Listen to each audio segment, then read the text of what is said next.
Hi hello everyone, welcome back to our series of basics of Indian polity. आज का topic है procedure establish by law and due process of law. इन्हें हम समझने का प्रयास करेंगे, इनके बीच का डिफरेंस देखेंगे और फिर भारत में इनका इवोल्यूशन देखेंगे।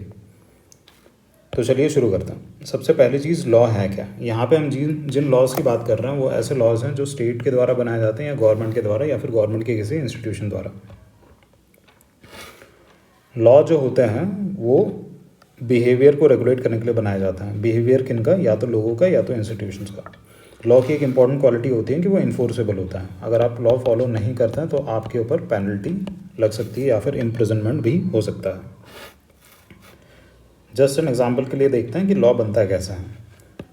फॉर एग्जाम्पल, अगर हम भारत में देखें तो पहले एक बिल आता है। बिल को लोकसभा या फिर राज्यसभा में इनिशिएट किया जाता है। उसके बाद दोनों हाउसेस से पास होने के बाद प्रेसिडेंट के पास जाता है वो एसेंट के लिए। प्रेसिडेंट की जब साइन मिल जाती है उसके बाद वो एक्ट बन जाता है, एक्ट या फिर लॉ बन जाता है।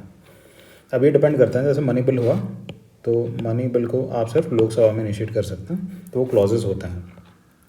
तो हम निटिग्रिटीज़ जो हैं उनमें नहीं जाता। अब चलिए समझने का प्रयास करते हैं कि प्रोसीजर एस्टैब्लिश बाय लॉ क्या होता है और ड्यू प्रोसेस ऑफ लॉ होता क्या है।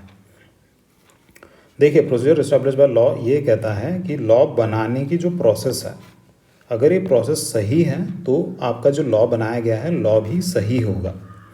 अब लॉ के इंटेंशंस और आउटकम्स यहाँ पे प्रोसीजर एस्टैब्लिश बाय लॉ में चेक नहीं किया जाता। लॉ फेयर है, जस्ट है, ये सब चेक नहीं किया जाता। On the other hand, due process of law में क्या होता है, लॉ बनाने की प्रोसीजर जो होती है उसे भी चेक किया जाता है और लॉ का सब्सटेंस भी चेक किया जाता है। सब्सटेंस का मतलब यह है कि लॉ जो बनाया है वो जस्ट है या नहीं, फेयर है या नहीं और रीजनेबल है या नहीं। ये चीज़ें ड्यू प्रोसेस ऑफ लॉ में चेक की जाती हैं। तो ये डिफरेंस है। एक सूडो लॉ के थ्रू हम ये समझने का प्रयास करेंगे, डमी लॉ। सपोज कीजिए कि सरकार कल एक लॉ लाती है जिसमें ये प्रोविजंस होते हैं कि आप सोशल मीडिया पे कुछ भी पोस्ट नहीं कर सकते हैं जो सरकार को क्रिटिसाइज़ करता है।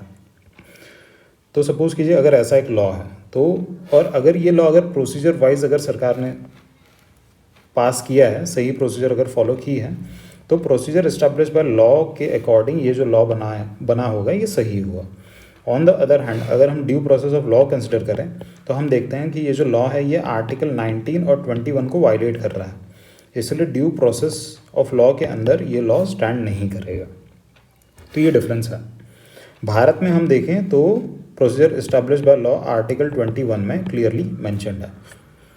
आर्टिकल 21 में लिखा गया है कि no person shall be deprived of his life and personal liberty except on the procedure established by law, except based on the procedure established by law, ये कहा गया। ड्यू प्रोसेस ऑफ लॉ हमें देखने मिलता है यूएसए में। USA में 5th और 14th जो अमेंडमेंट थे उससे due process of law add कर दिया गया है यूएस के कॉन्स्टिट्यूशन में और उसे स्टैट्यूटरी स्टेटस भी दे दिया गया था। अब तो कॉन्स्टिट्यूशन हो चुका होगा वो। Focus procedure establish by law का प्रोसेस पे होता है, ये हमने देख लिया। ड्यू प्रोसेस लॉ फेयरनेस भी चेक करता है। मेनका गांधी केस जो भारत में हुआ, इसके बाद हम ड्यू प्रोसेस ऑफ लॉ पे शिफ्ट हो चुके हैं इनडायरेक्टली। अब जितने भी लॉज को स्क्रूटनाइज किया जाता है जुडिशरी द्वारा, उसमें due process of law ensure किया जाता है। वो हम आगे देखेंगे कैसे हो रहा है। ड्यू प्रोसेस ऑफ लॉ जो है उसका अगर हम इवोल्यूशन देखें तो वो सबसे पहले हमें देखने मिलता है मैग्ना कार्टा जो था इंग्लैंड का, उसके क्लॉज 39 में। ये मैग्ना कार्टा 1215 में साइन किया गया था जो ब्रिटेन के जो राजा थे और ब्रिटेन की जो प्रजा थी उनके बीच में। तो उसके बाद यूएसए ने इसे अडॉप्ट कर लिया गया था। अब डिबेट्स जो कॉन्स्टिट्यूएंट असेंबली में हुई थी ये हम बाद में देखते हैं। पहले ये देख लेते हैं कि भारत में ड्यू प्रोसेस ऑफ लॉ किस तरीके से इवॉल्व हुआ है, जो इम्पोर्टेंट है। देखिए, 1950 में गोपालन का केस हुआ था। गोपालन के जो केस में जो प्रिवेंटिव डिटेंशन है इसको चैलेंज किया गया था। चैलेंज किया गया था इस बेसिस पे कि ये जो आर्टिकल 19 है उसे वायलेट करता है। मगर इस केस में जो कोर्ट है, कोर्ट ने जो प्रोसीजर एस्टैब्लिश बाय लॉ है इसे अपहेल्ड किया था। तो जो प्रोसीजर एस्टैब्लिश बाय लॉ है उसे कोर्ट ने लिटरल सेंस में लिया था कि जो प्रोसीजर है लॉ बनाने की, अगर वो प्रॉपर प्रोसीजर फॉलो हुई है तो लॉ सही होगा। ये गोपालन केस था। मेन चेंज जो हमारा आया, विंडफॉल चेंज जो आया, ये आया 1978 के मेनका गांधी केस में। अब ये केस का इशू क्या था? केस का इशू ये था कि सरकार एक ऐसा लॉ लाई थी जो पासपोर्ट एक्ट है 1967 का, उसे अमेंड करके कि किसी भी इंसान का जो पासपोर्ट है वो सरकार जब्त कर सकती है, इम्पाउंड कर सकती है। किस बेसिस पे? पब्लिक इंटरेस्ट के बेसिस पे। अब देखिए इस केस में जो सुप्रीम कोर्ट ने ये जो एक्ट लॉ सरकार लाई थी उसे अनकॉन्स्टिट्यूशनल डिक्लेयर किया था। अब किन बेसिस पे किया था?